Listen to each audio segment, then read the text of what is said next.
Tai, lu ngeremehin gua.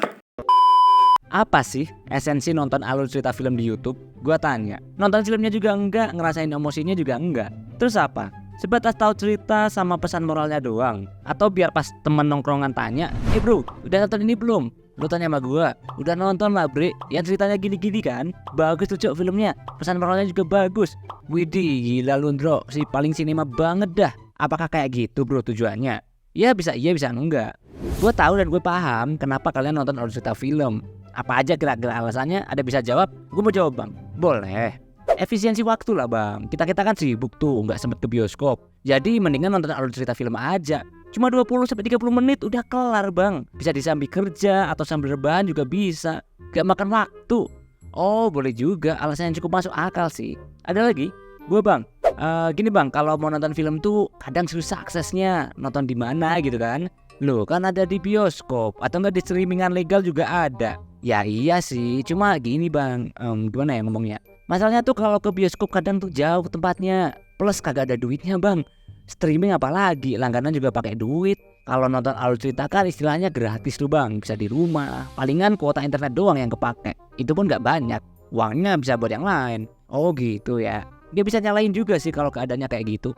Ada lagi alasan lain? Gue bang, kalau gue sih agak beda. Kadang gak peduli amat sih sama film yang dibahas. Cuma gue suka aja pembawaan naratornya. Suaranya tuh sadu bang. Terus seru-seru pembahasannya. Asik, kocak gitu. Jadi gak bikin bosen deh. Pokoknya nonton konten alur cerita tuh udah jadi hiburan sendiri deh buat gue. Oke. Jadi kurang lebih gitu ya. Ya sebenarnya kalian juga udah tahu sih kenapa konten alur cerita film itu masih menjamur dan rame. Gak perlu gue jelasin panjang lebar. Para konten kreator perfilman pun juga udah tahu kalau bikin konten alur cerita, view-nya bakal banyak, cuannya bakal cepet dateng. Idealisme tinggal lah itu. Apa tuh idealisme ya? Siapa sih yang nggak mau dapet cuan banyak? Gua pun juga mau sebenarnya. Tapi ya gimana lagi ya? Selagi masyarakat negeri Konoha masih seperti ini, ya konten alur cerita film akan masih banyak berdebaran. Tai.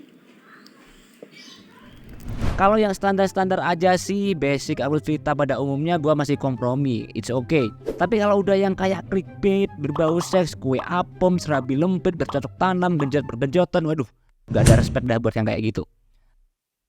Cuma gini, for your information, garis bawah tanda kutip, gue gak ngejudge, gue gak nyalahin. Entah penikmat alur cerita film, pembuat konten alur cerita film, jangan sakit hati. Dua-duanya gak ada yang salah dan gak ada yang benar. Semua kembali ke selera dan kebutuhan masing-masing. Lu butuh hiburan, ya lu jual hiburan. Ada permintaan, ada penawaran. Sesimpel itu prinsipnya.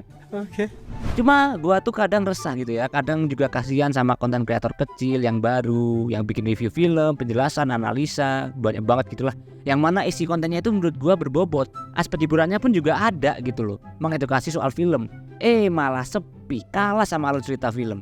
Bahkan jajaran para yongko review perfilman nih, Cinecrip kayak kawan review, Sumatran Bigfoot, palingan view-nya berkisar di ribuan sampai puluh ribuan. Kalah jauh sama konten alur cerita film kayak IQ7, Mager Nonton, minimal maksimal ratus ribuan lah. Udah beda pasar, udah beda tujuan. Jadi sebenarnya gak usah dibandingin sih. Cuma gue masih aja ada yang ganjel gitu. Esensi nonton alur cerita tuh apa sih? Menurut gue kalian-kalian yang nonton konten alur cerita itu gak pernah bener-bener ngerasain atmosfer atau jiwa film itu tersampaikan secara penuh. Yang ada lu cuma dapat esensi dari pembawaan naratornya aja. Mau film aslinya jelek kayak bagus kayak lu gak bakal tahu. Udah kedistraksi sama pembawaannya yang asik, kocak dan lu happy gitu.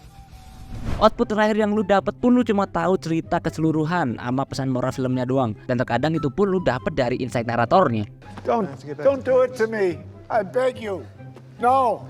Lu gak bakal bisa deh ngerasain gimana kerumitan film itu dibuat, gimana kualitas acting pemainnya, keindahan sinematografinya, kemegahan set dan sound desainnya. Lu gak bakal dapet itu semua.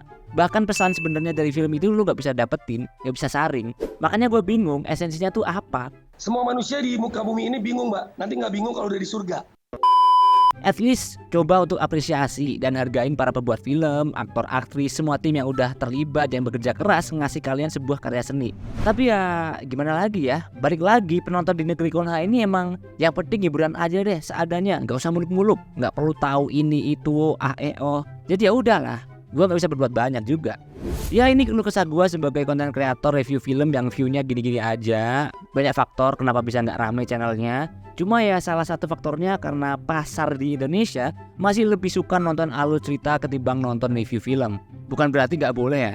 Dan gue sok merasa paling sempurna gitu, enggak.